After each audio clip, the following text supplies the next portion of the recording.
किसी जमाने में सुंदरता की मूरत मानी जाने वाली ममता कुलकर्णी की जिंदगी में जितना फेम रहा, उससे कई ज्यादा बदनामी भी मिली। उनके किस्से हम आपको बता रहे हैं। संगमरमर की इमारत या तराशा बदन, रेशम सी जुल्फे, नशीली आंखें, कातिल अदा, सुलगते होठ, मस्तानी चाल, लगे बेमिसाल, ये सभी शब्द 90s के दशक में एक ही अभिनेत्री की तारीफों के पुल बांधने के लिए कहे जाते थे। वह जब जब पर्दे पर आती थी तब तब लोग बेकाबू होकर आशिक आवारा की तरह गाने गाना शुरू कर देते थे। हालांकि सिनेमा के रुपहले पर्दे पर बड़े बड़े अभिनेताओं के दिलों पर राज करने वाली यह अभिनेत्री किसी के नसीब में नहीं थी। हम आज उस अभिनेत्री की जिंदगी के किस्सों के बारे में आपको बता रहे हैं जो किसी जमाने में देवी की तरह पूजी जाती थी।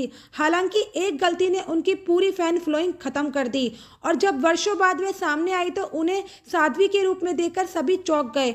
हम आज बात करने वाले हैं ममता कुलकर्णी की।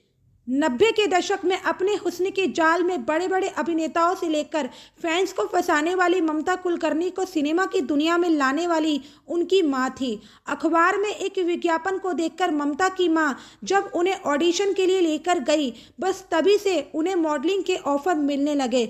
मॉडलिंग की दुनिया में कदम रखते ही वह सिनेमा की दुनिया में लोगों के बीच में छाने लगी। साल 1991 में ममता को पहली बार बड़े पर्दे पर साउथ फिल्म ननबारगल में देखा गया था। अगले ही साल उन्होंने बॉलीवुड में डेब्यू किया।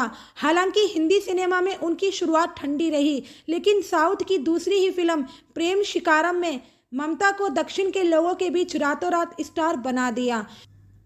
दूसरी ही फिल्म से ममता कुलकर्णी ने साउथ में ऐसा फेम कमाया कि उनके हुस्न और अभिनय के जलवा लोगों के सिर चढ़कर बोल रहा था। फैंस अभिनेत्री की हर चीज से इतने प्रभावित थे कि उन्हें देवी का रूप मानने लगे। ममता की दीवानगी ने फैंस ने सारी हदें पार करते हुए हैदराबाद में उनका मंदिर भी बनवाया जिसमें उन्हें देवी की तरह पूजा गया। हालांकि एक तरफ वह अपने करियर में सफलता की सीढ़ी चढ़ रही थी, वहीं दूसरी तरफ उनके एक कदम ने फैंस को सदमा पहुंचाया।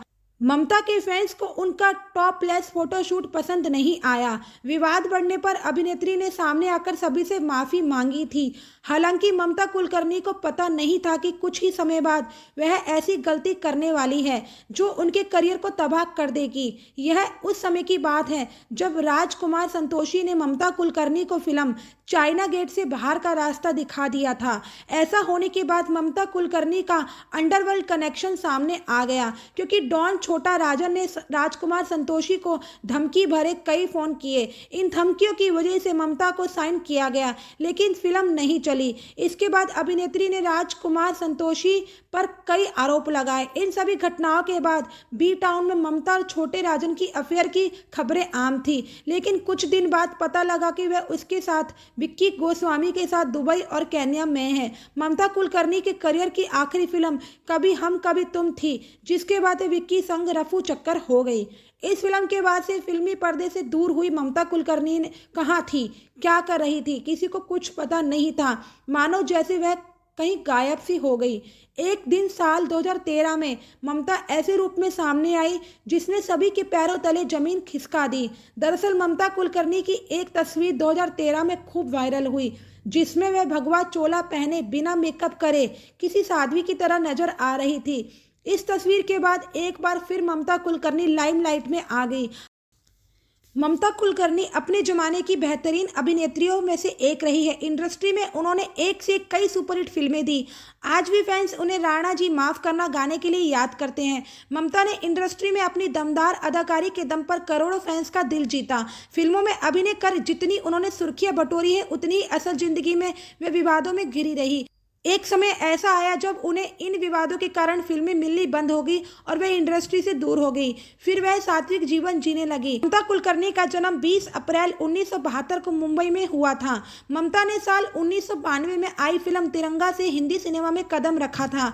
फिर उन्होंने आशिक, आवारा, क्रांतिवीर, वक्त हमारा है, सबसे बड़ा खिलाड़ी और करण अर्जुन जैसी कई हिट फिल्मों में काम किया।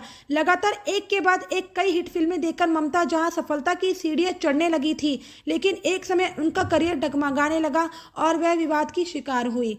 दरअसल साल 1993 में ममता ने स्टारडम मैगजीन के लिए टॉपलेस फोटोशूट करवाया था। 90 के दशक में बोल्ड फोटोशूट करवाना उनके लिए परेशानियों का कारण बन गया। हर तरफ इन तस्वीरों ने तहलका मचा दिया था। कहा जाता है कि ममता की तस्वीरें ब्लैक में भी बेची गई, लेकिन यह हरकत उन पर बहुत भारी पड़ी क्योंकि उन्हें बोल्ड फोटोशूट करवाने के बाद 15,000 रुपये का जुर्माना भी भरना पड़ा था। इतना ही नहीं, ममता की इस हरकत से गुस्साए लोगों ने सड़क पर उतरकर विरोध प्रदर्शन करना शुरू कर दिया था और अभिनेत्री को जान से मारने तक की धमकी भी मिलने लगी।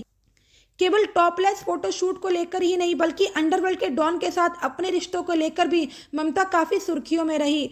अभिनेत्री को लेकर कहा जाता है कि राजकुमार संतोषी की फिल्म चाइना गेट में ममता को आधी शूटिंग के बाद बाहर कर दिया गया था, लेकिन जब अंडरवर्ल्ड को इस बात की खबर हुई तो उनके इशारों पर अभिनेत्री वापस फिल्म का हिस्सा बनी। बाद में कहा जाने लगा कि इंडस्ट्री में ममता कुलकर्णी का सफलता पाना अंडरवर्ल्ड डॉन के कारण मुमकिन हुआ है। डॉन और ममता के रिश्ते की खबरें इंडस्ट्री में आग की तरफ फैलने लगी, लेकिन हर बार उन्होंने इन खबरों को महज अफवाह करार दिया। शादी से पहले ही धीरे धीरे ममता ने फिल्में करनी कम कर दी थी। साल 1999 में अभिनेत्री ने फिल्म इंडस्ट्री को अलविदा कह दिया। साल 2014 में ममता अपनी आत्मकथा ऑटोबायोग्राफी बॉय योगिनी के लिए दुनिया के सामने आई। इस किताब को लॉन्च करते हुए उन्होंने अपने बारे में कई बातों का खुलासा किया। उन्होंने बताया कि वे कभी फिल्मों में आना ही नहीं चाहती थी, बल्कि अपनी मां की मर्जी के आगे मजबूर होकर उन्होंने इंडस्ट्री में कदम रखा था, जो उनकी सबसे बड़ी गलती थी। उन्होंने इस बात का खुलासा भी किया कि फिल्मों से दूर होने के बाद उन्होंने अध्यात्म अपना लिया और अब साध्वी का जीवन व्यतीत कर रही हैं। साल 2000 में ममता कुलकर्णी की विक्की के साथ शादी हुई। कई सालों तक दोनों की कोई खबर सामने नहीं आई। 90 की दशक की अभिनेत्री ममता कुलकर्णी बिग बॉस 17 में दिखाई दे सकती है। ममता ने 2003 में अभिनय छोड़ दिया और योगिनी बन गई। बिग बॉस 15 अक्टूबर को प्रीमियम होने वाले 17वें सीजन के साथ वापसी के लिए तैयार है। इस शो में सुपरस्टार सलमान खान की मेजबान के रूप में वापसी भी होगी। इस साल की प्रतियोगिताओं की सूची के लिए कई नाम चर्चा में, हालांकि अभी तक कुछ भी पुष्टि नहीं हुई है। ऐसा ही एक नाम है 90 के दशक की विवादित एक्ट्रेस ममता कुलकर्णी का। कहा जा रहा है कि वे बिग बॉस 17 में बतौर कंटेस्टेंट शामिल होगी। मेकर्स के लिए बिग बॉस 17 में आने के लिए ममता कुलकर्णी को अप्रोच किया है। ममता 90 के दशक की लोकप्रिय लेकिन बेहद विवादास्पद अभिनेत्री है। मैगजीन में टॉपलेस पोस्ट देने से लेकर उनके बोल्ड बयानों और विवादित निजी जिंदगी तक एक्ट्रेस के साथ विवाद हमेशा जुड़ा रहा है। ममता ने 2003 में अभिनय छोड़ दिया और योगिनी बन गई। उनका नाम विक्की गोस्वामी से जोड़ा गया था और अफवाह थी कि उनकी शादी हो चुकी है। ममता ने अपनी योगिनी जीवन के बारे में एक किताब भी लिखी।